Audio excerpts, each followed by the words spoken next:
Buenas tardes, compañeros diputados. Hoy, más de 32 millones de trabajadores asalariados podrán ver cómo esta Cámara da el primer paso serio para reivindicar un derecho laboral prioritario, la dignificación del salario mínimo, en especial a los más de 6.880.000 trabajadores que solo perciben un salario mínimo al mes. El salario mínimo dejará de ser referencia de precios y variables ajenas al mercado laboral.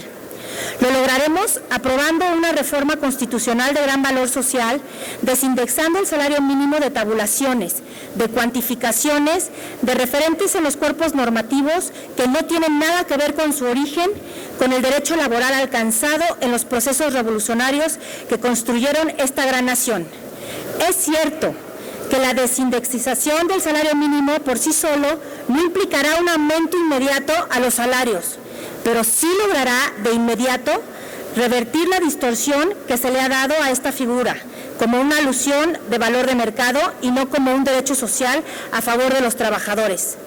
Esto no se trata de una simple ocurrencia política, se trata de un reclamo válido de la ciudadanía, que ha sido ambicionado por largo tiempo. Después de muy serias y profundas discusiones en el seno de las comisiones de esta Cámara y de nuestra colegisladora, el presente dictamen implicó la revisión de 6 iniciativas de reforma constitucional, 2 de esta soberanía, 3 del Senado y en especial la del Ejecutivo Federal recibida aquí el 5 de diciembre del 2014. De su revisión y estudio pudimos recoger las posturas que giraban en un mismo sentido.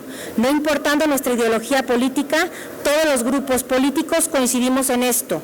Es necesario quitar ya de toda atadura ajena al salario mínimo. En el dictamen se plantea la vigente problemática de la utilización del salario mínimo como referente en 149 ordenamientos legales federales.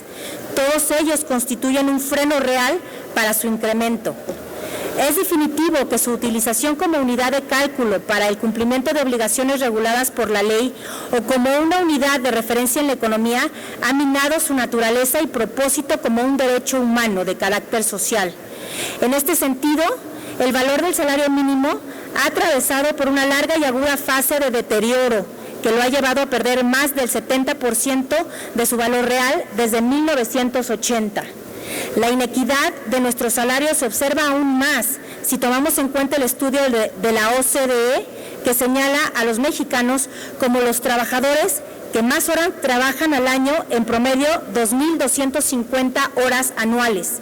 En contraste, otros países solo trabajan en promedio 1.776 horas, lo que se traduce que en México se prestan servicios por alrededor de 500 horas más, pero no ganamos igual.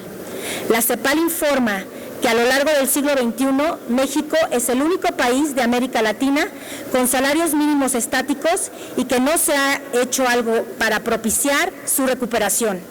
La desindexación es el primer paso para recuperar el poder de compra de los salarios y favorecer así el bienestar y dignidad de los mexicanos a través de una reforma constitucional precisa, creando a su vez una nueva unidad de cuenta denominada Unidad de Medida y Actualización, la UMA, que permitirá la completa desvinculación del salario mínimo. La UMA servirá como referente para determinar la cuantía del pago de obligaciones previstas en las leyes y logra independizar la trayectoria del crecimiento salarial respecto del comportamiento de la inflación. Con base en esta nueva medida, los legisladores tenemos una gran labor y compromiso por delante. Y es que esta reforma generará alrededor de 700 modificaciones en diferentes ordenamientos legales, en diversas materias como lo es la mercantil, la civil, laboral, de seguridad social, entre otros. Además, el Congreso de la Unión deberá emitir la legislación reglamentaria para determinar el valor de la UMA. Estamos convencidos que al dejar atrás el viejo esquema de salario tipo A y B, logramos la igualdad a los trabajadores. Todos somos iguales ante la ley y al trabajo igual, salario igual.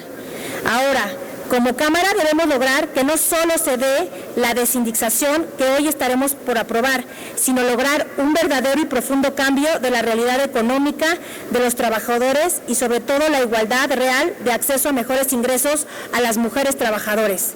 Es por todo lo anterior y por considerarlo necesario y benéfico para México y los mexicanos que el Partido Verde Ecologista votará a favor de este dictamen.